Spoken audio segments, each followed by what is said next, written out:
Walang kukurap sa una kong revelasyon. Pero bago tayo magpatuloy, panoorin muna natin ito dahil related ito sa discussion natin ngayon. Drug syndicate ang una kong revelasyon. Panoorin muna natin ang kaso ni Mima bago tayo magpatuloy. Kilala na po natin ang mga salarin sa pagpatay sa vlogger po sa Caloocan City. Kagaya po ng sinabi niya, most probably ay ito po ay miyembro ng sindikato or inupahan ng isang sindikato para po ipapaslang o ipapatay vlogger natin. May natatanggap ng banta sa buhay ang vlogger na si Alicia Lipata o Mima Alicia bago pa ito mapatay. At i-recap din muna natin ang mga bansa na pinuntahan ni Penguin Budlat at ni BBM. Ito.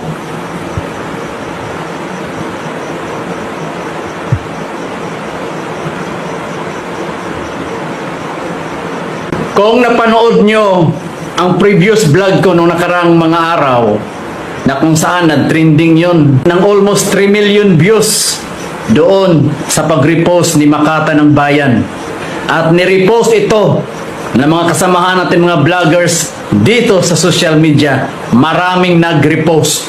Ito po ay patunay lamang na ang pagkamatay ni Mima Alicia ay may kinalaman ang member ng mga sindikato na naayon sa report. Pero nakapagtataka lang, correct me if I'm wrong, na itong post na ito is noong 2024 pa. Tuwan ko kung nagkakamali ako, dahil sa pag-verified ko, noong 2024 pa ito. So, big question mark pa rin, o ang salarin, o ang tunay na salarin sa pagkamatay ni Mima Alicia. So ngayon, isa-isahin na natin ang drug syndicate na nandito sa ating bansa at sa labas ng ating bansa. Unahin natin ang foreign group of drug syndicate na nakabase sa Asia, Pacific at US. 5 grupo po ito na mga higanting drug syndicate na nandito ngayon sa ating bansa na nagpayuhot ng silver at pulburon. Hindi ko nababanggitin. Yung silver na sinasabi ko, yun yung favorite ni BBM.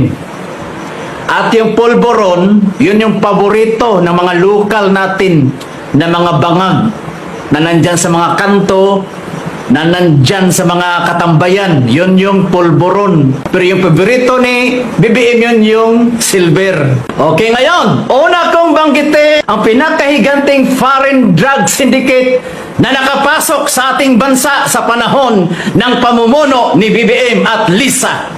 Knowing na ang pinakaunang biyahe ni Lisa at ni BBM noong 2022, if I'm not mistaken, is sa US. At sa mga nagtatanong dyan kung bakit ako kumalas. Alright, ganito yon. Noong June 2022, doon na nag-umpisang umupo si BBM. Pero after 4 months, marami na akong napansin. Kasama na doon ang una kong revelasyon na may mga malaking sindikato sa likod ni BBM. Kaya kumalas na ako hanggat maaga pa. At nakalimutan ko pa doon ang human trafficking. Yun yung pang-apat na mga higanting sindikato na nasa likod at nakapaligid ni Lisa at ni BBM. Si Lisa, ang coordinator sa mga yan. Si Lisa, ang siyang naging dahilan ng lahat ng kaguluhan sa ating bansa dahil under niya si BBM, kontrolado niya si BBM. Siya ang presidente ng ating bansa. Yan si Lisa.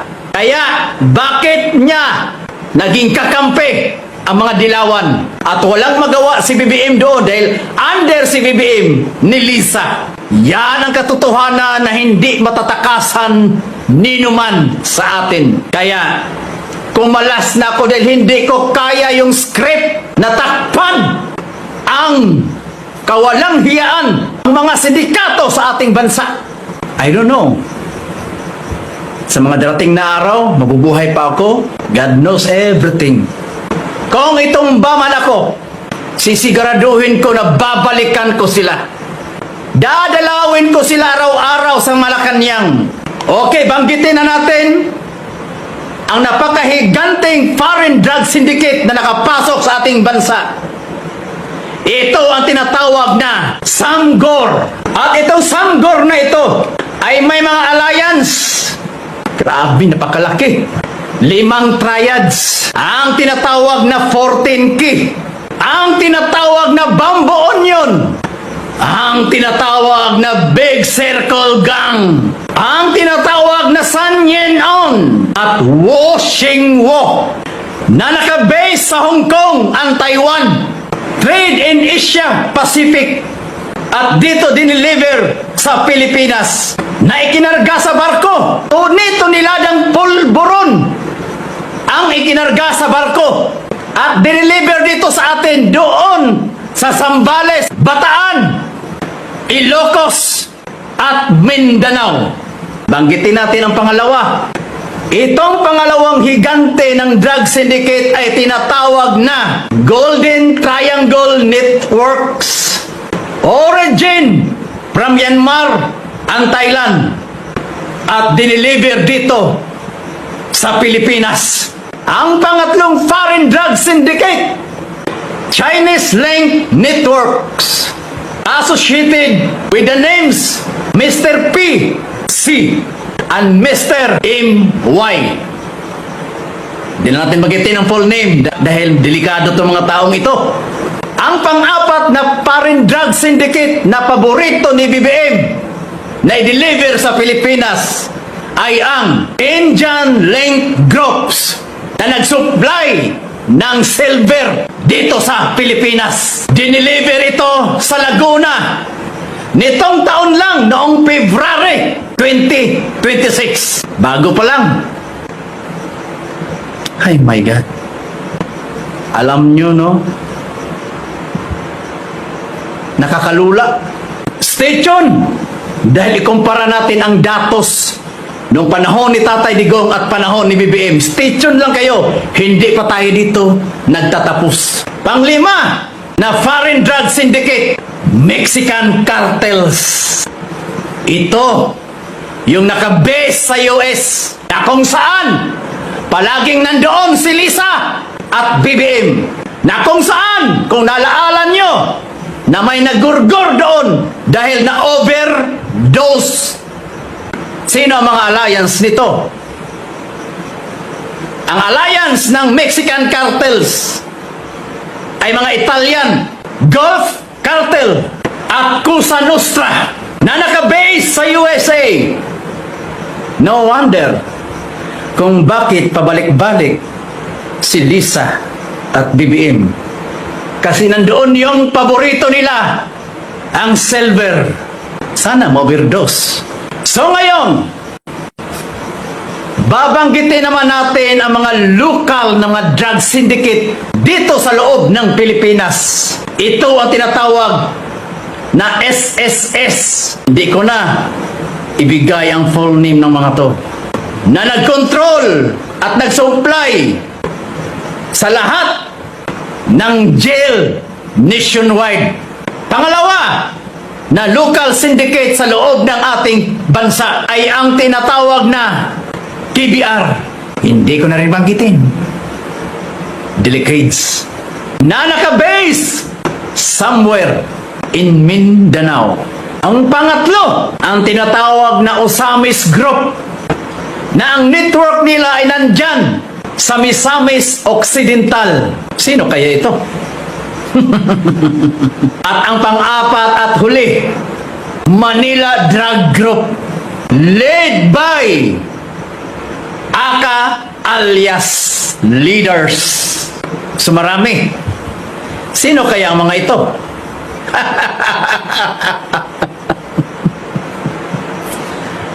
Dodong Abalos, kumusta?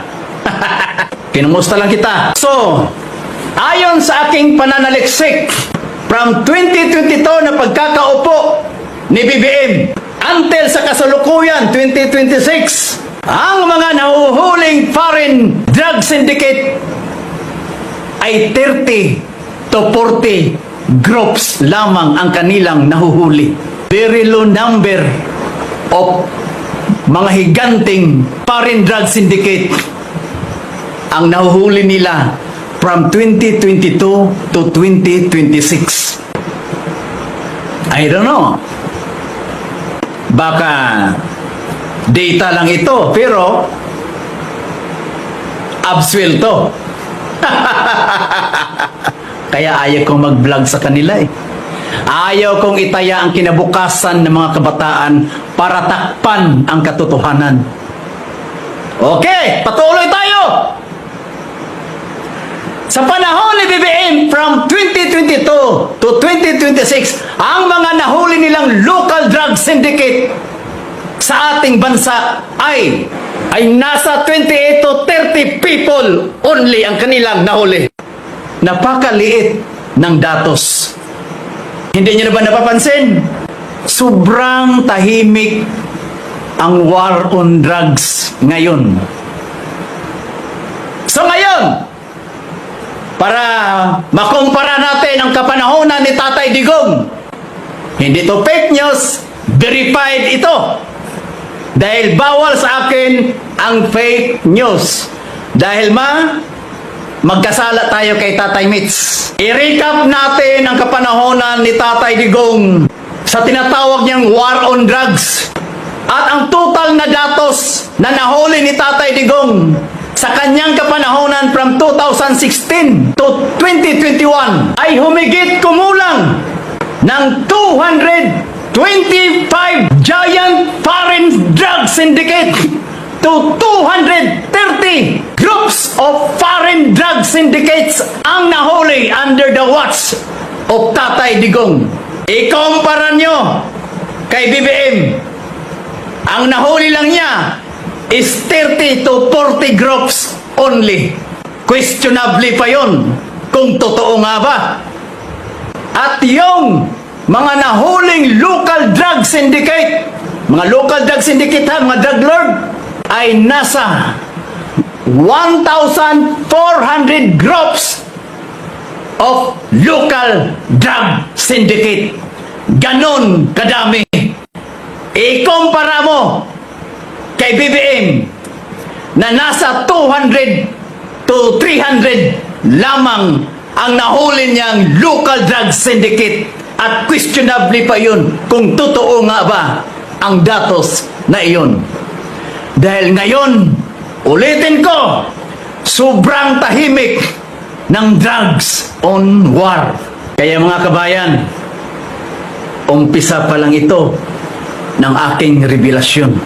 Yun lamang ang sa ngayon na kailangan niyong marinig, na kailangan kong iparating sa inyo para aware kayo sa inyong mga anak. Higpitan niyo ang pagbabantay ng inyong mga anak. Dahil marami ng balita na maraming ginurgor. Mga ama, ginurgor ang mga anak. Ang anak, ginurgor ang magulang dahil sa polvoron na yan. Yun lamang po, at maraming salamat at pagtitiwala nyo